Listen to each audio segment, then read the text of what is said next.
Hey there, English learners. Welcome back to the English Flow podcast, your go-to podcast for learning English the fun, natural way and improving all areas of your life.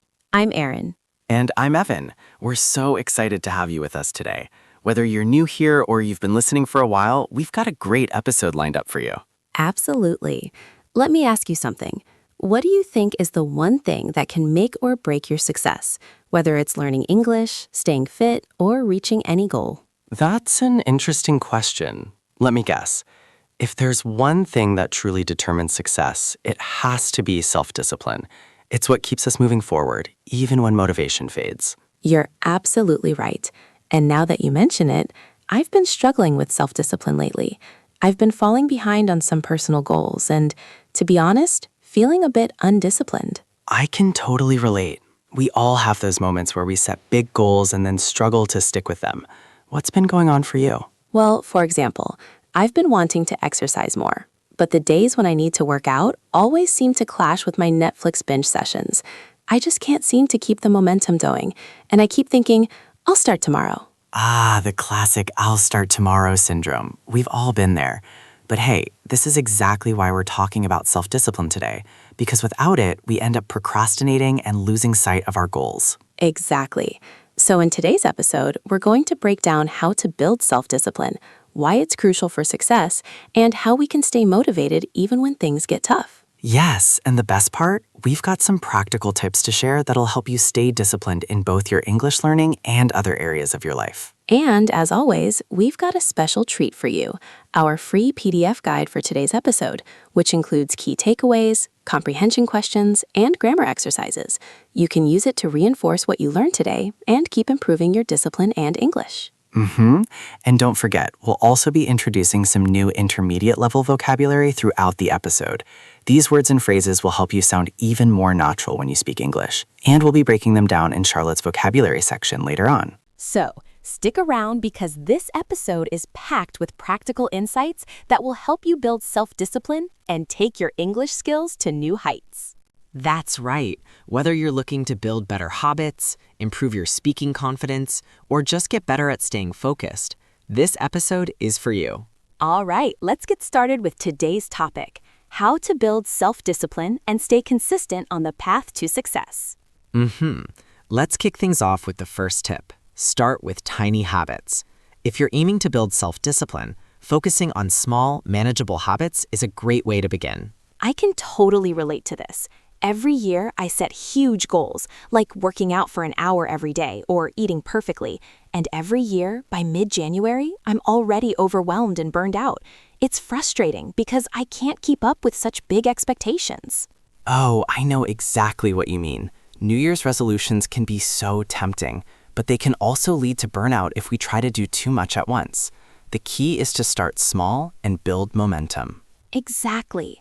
I've realized that when I focus on tiny habits, like committing to just 5 minutes of exercise each day, I'm more likely to stick with it. It feels more manageable, and over time, it builds up. That's it. Tiny habits done consistently help you build momentum. Like you said, 5 minutes of exercise every day seems small, but over a few weeks or months, it can really add up. Yeah, it's the same with language learning. Instead of committing to study English for an hour, commit to just 5 minutes of practice a day, whether it's reading, listening, or learning a new word. Over time, that small habit will turn into progress, and you'll feel more confident without feeling stressed.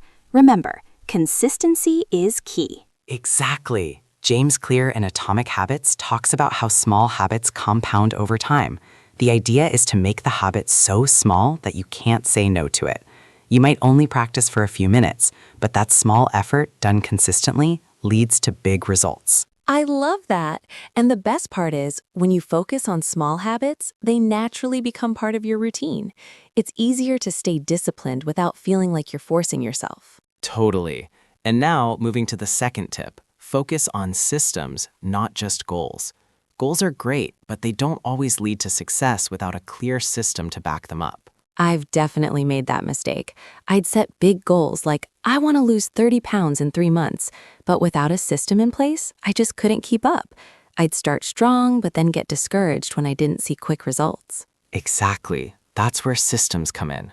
A system is a series of small daily actions that get you closer to your goal. Ah, I see. So instead of focusing on the outcome, our listeners should focus on creating a system for success. For example, they can practice English for just 10 minutes every morning or listen to English podcasts during their commute. By making these small, consistent habits a part of their daily routine, they'll start seeing big results over time. Yes, and once your system is in place, it becomes automatic. You don't have to rely on motivation. You just follow the routine, no matter how small it seems. I like that. When I focus on building a routine, I'm not stressing about the end goal, just about following through with the system I've set up. Exactly. Systems are what keep you on track. With the right system in place, you're less likely to burn out or give up because your actions become consistent and automatic. Right.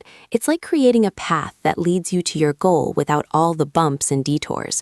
Once the system is in place, it becomes second nature. Exactly. And that leads us to the next tip. Make habits attractive.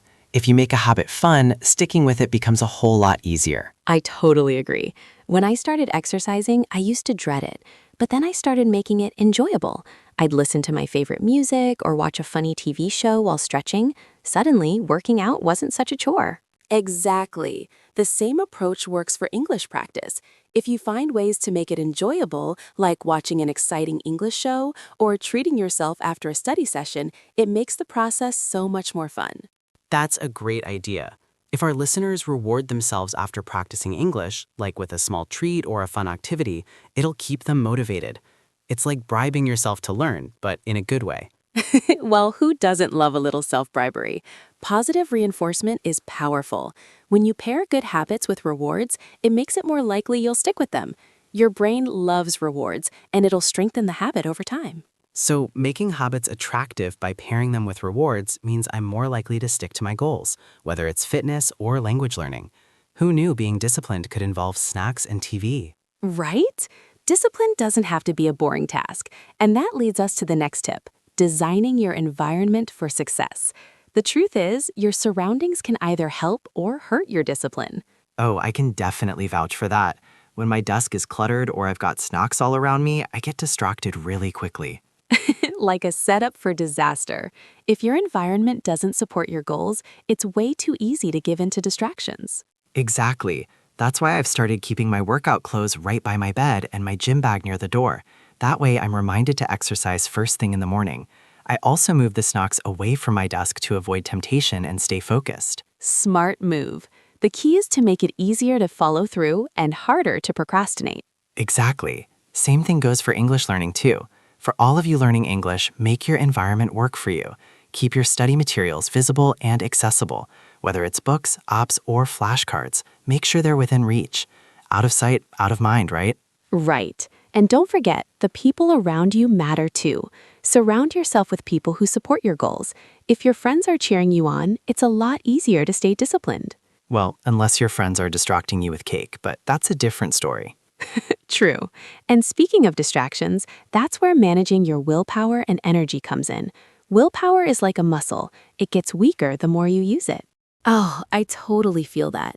By the end of the day, I've used up all my willpower, and I'm just trying to resist the urge to binge watch Netflix. Haha, I hear you. That's why it's important to manage your energy wisely. Do your most important tasks, like studying English or exercising, when you're feeling your best, usually earlier in the day. Right. So for me, if I exercise in the morning, I'm more likely to stick with it. But by the evening, I don't have the energy to force myself to work out. Exactly. And for English learners, find your peak energy time and use it for focused practice. Whether it's reviewing vocabulary, speaking, or listening, do it when you're feeling sharp to make the most of your energy. Totally. And another tip is automating decisions. The fewer decisions you have to make, the more energy you'll have for the things that really matter, like learning or working out. Exactly. Automating your decisions helps you conserve mental energy for the big stuff. Now, once you've set up your systems, having someone to hold you accountable can take it to the next level. Social support is key to boosting your self-discipline. I completely agree. When I have a workout buddy or a friend checking in on me, I'm way more likely to stay on track with my exercise routine. Exactly. The same goes for English learners. Whether it's a language partner, a study group, or even just a friend who checks in on your progress, Having someone hold you accountable can make a huge difference. It's like having someone to help you stay focused, except without the judgment. Just a gentle push when you need it. That's the idea. Accountability helps keep you motivated and consistent. Whether it's sharing your English practice with a friend or working out with a partner, it's much easier to stay disciplined with support. Exactly. And for fitness, if I have someone to encourage me, it's so much harder to skip a workout. Same for English. You're more likely to stick to it if you've got that support. Now that we've covered some powerful tips for building self-discipline, let's take a quick moment to review some keywords and phrases we've mentioned today. That's right. And to help with your English learning, we've got Charlotte here to explain some of the intermediate vocabulary we use today. Over to you, Charlotte. Hi, everyone. It's Charlotte here. And today I'm going to break down some key vocabulary from today's episode that can help boost your English skills. Let's dive in. And that's it for today's vocabulary section. Remember, the best way to remember new words is by using them in real-life situations. Try to include these words in your conversations or writing to reinforce your learning. Thanks, Charlotte. Those vocabulary tips are always helpful. Absolutely. And now it's time to wrap up. Thanks for tuning in to another episode of the English Leap podcast.